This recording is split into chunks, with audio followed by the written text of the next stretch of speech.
Senator Claire McCaskill, welcome. Thank you for being here. Thanks. Let's start off with just the overall tenor of the hearings involving Judge Kavanaugh's confirmation, the rancor that we've seen just on display in the Senate recently. Does it speak to a level of division that concerns you in this country, and what do you propose to do about it? Well, I think it does speak to a level of division in this country, and I'm worried about it. Nobody ever calls my office to ask me to compromise.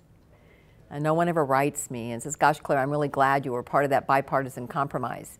There is very little noise for what I think is the most essential element in our democracy, and that is compromise. That is the ability to listen and to compromise with people who are a different party than you are. I'm going to keep talking about that because I think it's a value that we got to hold on to. I think it's how we get things done that have lasting impact, and I'm proud of it. I think it's a real difference between me and my opponent in this race, that I am touting compromise and moderation.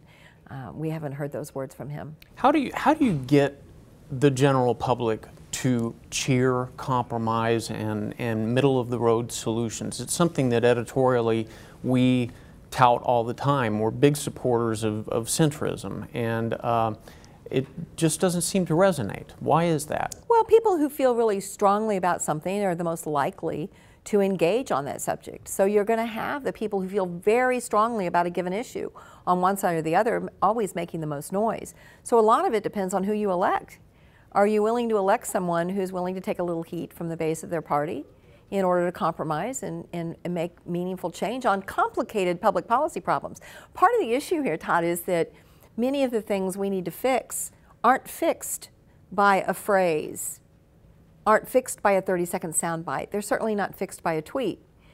You've got to really dig in, and you've got to understand it, and you've got to work with people who disagree, and really it's hard work. I mean, that's why it was so disappointing on the immigration bill that I worked on. 15 Republicans, 15 Democrats. We worked for days and we hammered out something I didn't love at all. There were parts of it I didn't like at all. But it was a compromise. And then we had like 58, 59 votes, and we were really optimistic. And then the president said he would veto it. And then, of course, some of the Republicans skittered away and we didn't get it. I want to go back to work on things like that so that we can actually, when we do something by a bipartisan margin, it has lasting impact. When you do it with just one party or the other, it's usually a campaign slogan. We hear a lot about the town hall meetings that you've had around the state, and I think given the political nature of this state, it's hard to avoid encountering very strong GOP audiences, especially if you go into rural Missouri. I'm just curious, what have you learned from the responses you've received from those conservative voters who maybe on occasion shout at you? Well, first of all, I will say that by and large, Missouri is very polite. There's a few shouters in every crowd, but the vast majority of people who came to my town halls, even in the reddest of red places in our state, were polite. And that's what's extraordinary about when you're willing to take the risk of walking in and saying anybody can come in and ask any question they want. That's hard for a politician because you're going to get uncomfortable questions. You're not going to be able to screen the questions, and you're going to have to answer questions that maybe you wish you didn't have to answer. But the cool thing about it is when you do that, you do have these moments where you see all the heads nodding. Me talking about we can improve our healthcare system without making it a political football. We have to quit trying to win elections, and we have to start really trying to work at bringing down healthcare costs, going after big pharma, the large pharmaceutical companies and the unbridled greed that they've demonstrated. You start talking about those things and all of a sudden you see heads nodding, and then you realize, okay, there's hope here, we can do this. There's more agreement than people might realize. So in the give and take of these meetings, has anyone said something to you, anyone from the other side, said something to you that made you go, I didn't think about that, or that changed your mind at all? Well, I think certainly I can think back to things that I've learned at my town halls that I've been able to fix. One of my first set of town halls, I learned that veterans were having to go in their own pocket if they lived in a rural community, to drive up to Cochrane or JB for VA health care. And that didn't seem fair to me, that just because they lived in a rural community, it was costing them more. That allowed me to go back to Washington and raise the reimbursement for gas mileage for veterans.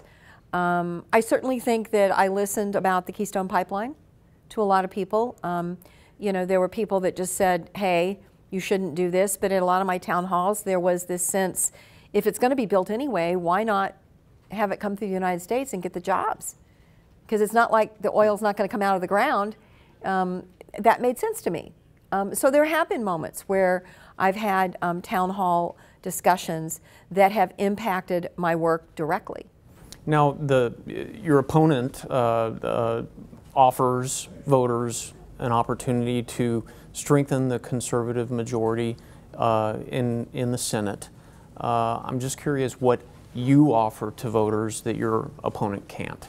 Well, I think I offer, first of all, I know that it is definitely not a good thing to have experience at this point when you run for office, but my time in the courtroom cross-examining criminals makes me a better questioner of witnesses at hearings. I have a way of getting to the facts and getting to the nub of the problem more quickly and efficiently. My time as an auditor makes me better at going after waste in the Pentagon because I know how to find it. My time working in state and local government knows that the federal government, makes me know the federal government overreaches sometimes, goes too far, and we need to allow state and local governments to decide how to spend money. So I think I bring that, a broad depth and breadth of knowledge that I can put to work for Missourians that my opponent doesn't have, and also my desire to work with the other party. I don't think the answer is in one party or the other. I think the answer is through us trying to figure out places that we can find common ground. I think that makes me much different than my opponent. Common ground with Donald Trump. Name some examples where you feel that he's done something right. I think certainly strengthening the military. I'm a big believer in investing in the military.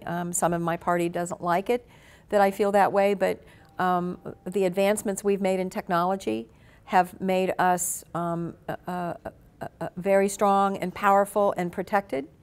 And in this day and age, if you're not keeping up with the technology, you're in big trouble.